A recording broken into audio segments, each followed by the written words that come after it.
Hey guys, welcome back to my YouTube channel. Definitely government made easy.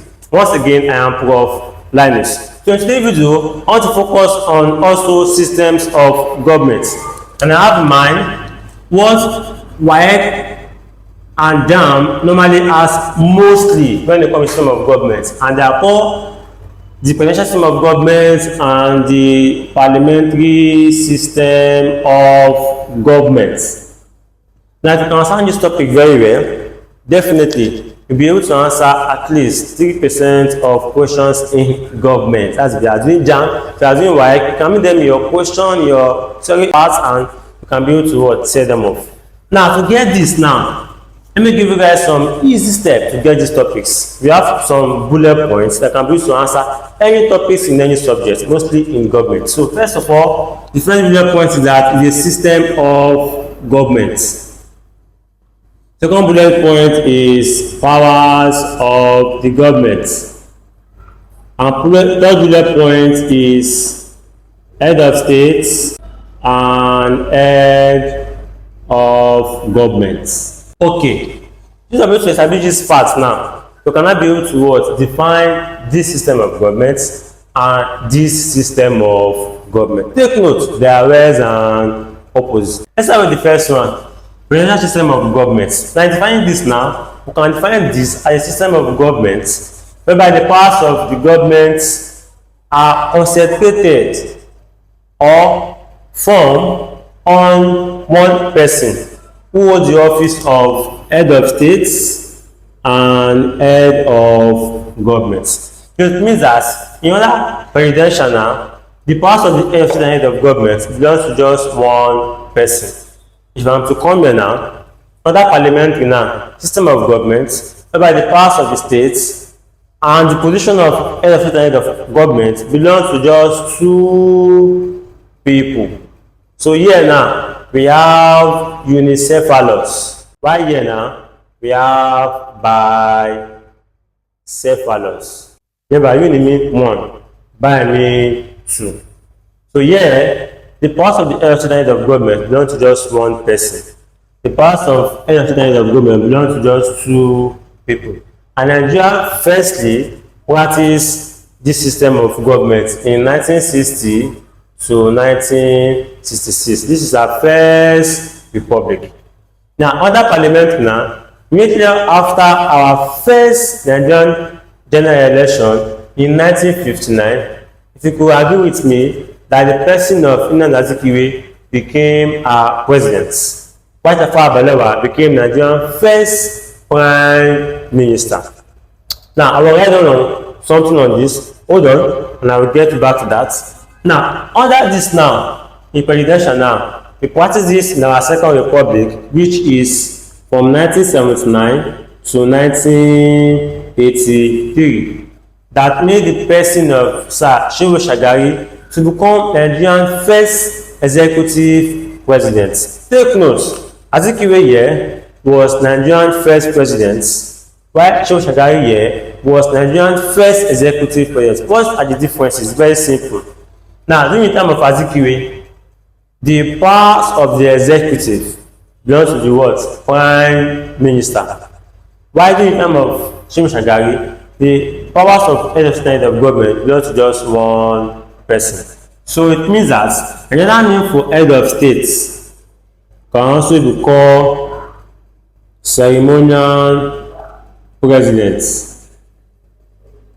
Another name for head of government is called the what? Prime minister. So these are facing both this and this. So after independence, Azikiwe was just a ceremonial president, doing functions like ceremonial duties like want to come and salute, you give salutes. You don't want to come and pay tribute to the past lost soldiers, you will come and do that. When it comes to assenting beings to law, these are ceremonial functions. If you have visitors from other countries, you will come and bring them to the country, ceremonial functions. But the power to control the armed forces belongs to the what? Prime minister. Under parliamentary, that power is held by the prime minister. So take note that under presidential now, the system of government where the powers of the government is resided on just one person who occupy the office of head of state and head of government. Under parliamentary now, system of government, whereby the powers of the government are resided on the head of state and head of government. There are two distinct people in parliamentary. So whereas and opposites. Now the futures, very easy. So we have futures. So the futures here, we are going to have presidential, we are going to have parliamentary.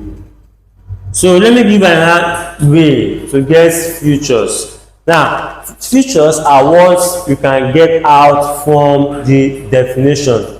It can also be called characteristics, like what contain or form a particular description are futures. Now the first feature of this is going to be what? Unicephalous.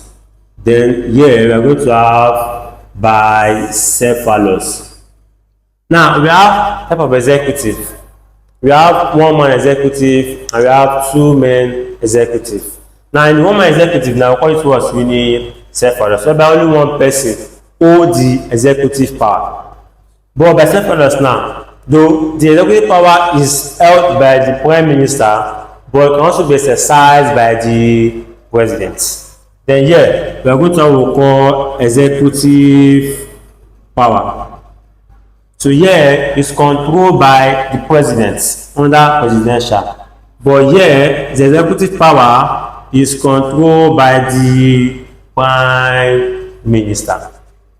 Don't forget. So here we are going to have individual responsibility.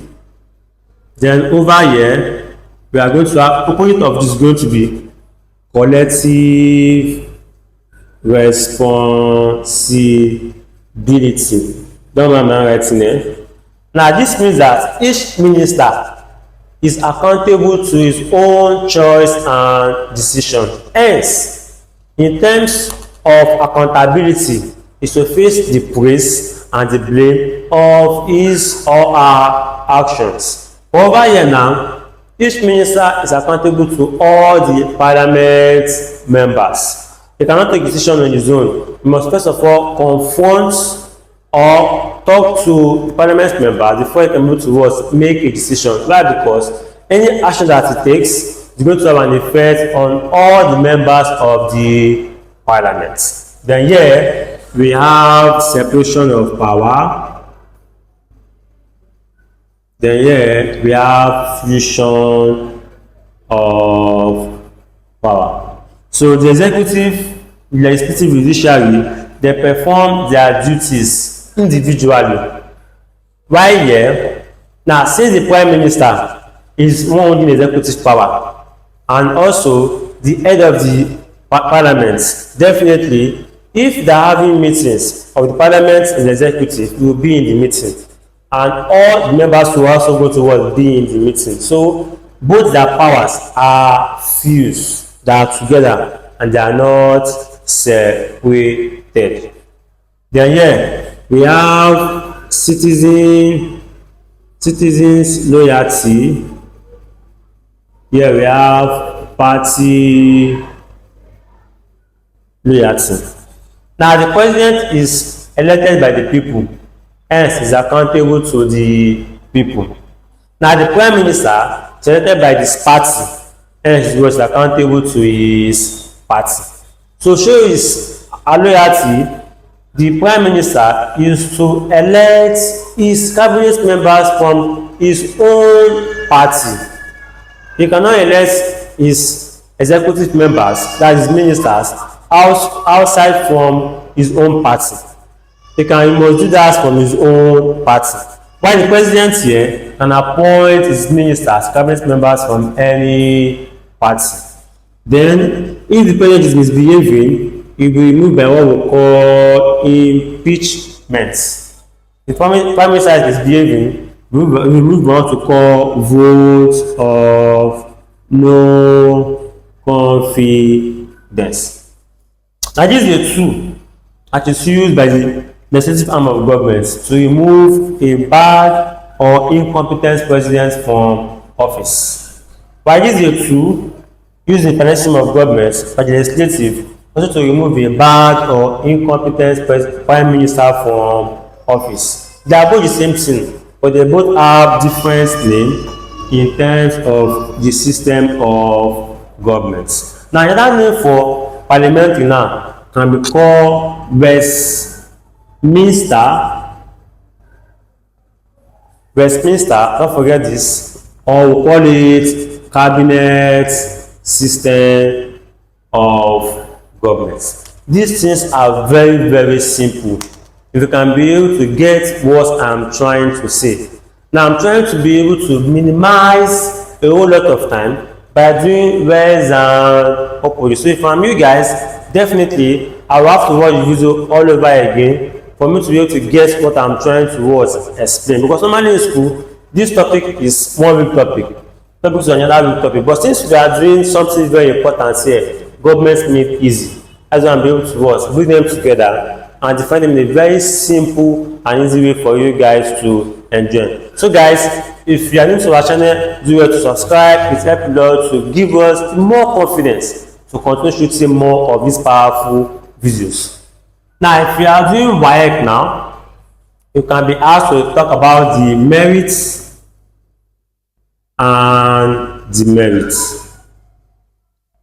But if you are doing JAMB to a process and pursue me, you don't have to worry yourself about the merit and demerit, but you just have to know it for knowledge sake. But put all this in your head. There's no way that if you can understand this question on this, you just smile. This one I don't tell, I will get this one. Because why? You understand the concept. You can get this. You can use your normal accounting to get the answer to this. The gap. Okay. Now, since I was going to put it now, the merit of this is going to be what? The merits of this. The demerit of this is going to be what? This was the merit of this. So over here now, let's look at the merits now. We can say that we have effective responsibility. Now it means that the ministers are more effective. Why? Because they are accountable to their actions in the country. So if you are doing well, you will be retained as a minister. If you are not doing well, you will be disposed as a minister. That's the merit of presidential system of government. So if you want to look at these two as the merit of these two, that can be a merit of this. Over here, the minister can easily be removed from office. Why? Because if he is not doing his duty well, he will be removed from office easily. So all these are the merit and demerit of only presidential. Now, let's turn the tide around. Let's look at the merit and demerit of parliamentary system of government using these two information that we have here. So over here now, since we say the demerit of this is going to be the merit, so let's make it more practical. So let's have merits of parliamentary. So this one, since this one is disadvantage, it can be advantage to this. So here we can have, there is a strong bond of unity among the ministers. Remember, it is the merit of this. So, but here if I take it here, adding small spice to it, can be what? A merit. Now, since there's what we call collective responsibility, one person's actions will affect everybody.